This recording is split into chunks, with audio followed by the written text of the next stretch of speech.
మనకి జింబాబ్వేకి అలాగే south Africa మధ్య టెస్ట్ సిరీస్ జరిగింది కదా.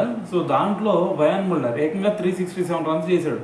అయితే అక్కడ ఇంకొక 34 రన్స్ చేసినట్టయితే ఖచ్చితంగా బ్రెయిన్ లారర్ రికార్డు బ్రేక్ అయ్యేది. అయితే మరి అందరూ అనుకుంది అదే, అరే మరి ఇన్ని సంవత్సరాల తర్వాత లారర్ రికార్డు బ్రేక్ చేయబోతున్నాడు అని చెప్పేసి అందరూ కూడా ఆతృతగా వెయిట్ చేశారు. కానీ అతను ఏం చేశాడు, డిక్లేర్ ఇచ్చేశాడు. సో మరి దానికి రీజన్ ఏంటి అంటే ఆల్రెడీ చెప్పేశాడు, బ్రెయిన్ లారర్ రికార్డు అంతే బదిలంగా ఉండాలి, ఎవరు కూడా ఆ రికార్డును బ్రేక్ చేయకూడదు అనిపించింది, మెయిన్గా నేను బ్రేక్ చేయకూడదు అనిపించింది, అందుకే డిక్లేర్ ఇచ్చా అని చెప్పాడు. అయితే మరి ఇది వినటానికి కొంచెం స్టూపిడ్గా ఉన్నా సరే, సో మరి అది అతని ఒపీనియన్ అనమాట. అయితే దాని గురించి రీసెంట్గా మనకి క్రిస్ గేల్ కూడా మాట్లాడాడు. క్రిస్ గేల్ అంటే ఏంటంటే, నువ్వు ఖచ్చితంగా 400 కొడతావు అనుకున్నావు, సో నువ్వు డిసప్పాయింట్ చేసావు.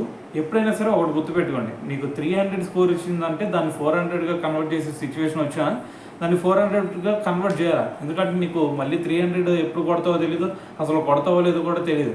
సో మరి ఇటువంటి సిచ్యువేషన్లో నువ్వు దాన్ని యూజ్ చేసుకొని నువ్వు కంప్లీట్ చేయాలి. కానీ సో ఈ విధంగా నువ్వు బ్రెయిన్ లారర్ రికార్డ్ని బ్రేక్ చేయకూడదు ఎవరో అని చెప్పేసి అంటున్నావు కదా. సో దీన్ని బట్టి నాకు ఒకటి అర్థమవుతుంది, నువ్వు దేనికో భయపడినట్టుండవు, క్రికెట్లో ఎటువంటి భయాలు అసలు పెట్టుకోకూడదు అని చెప్పేసి మనకి క్రిస్ గేల్ అయితే మాట్లాడాడు అనమాట. సో ఏదేమైనా సరే క్రిస్ గేల్ మాట్లాడటమే కాదు, సో దీని గురించి మనం కూడా అనుకుంటా ఉంటాం కదా. సో మరి దీని గురించి మరి మీకేమనిపించింది ఒకసారి కింద కామెంట్ చేయండి.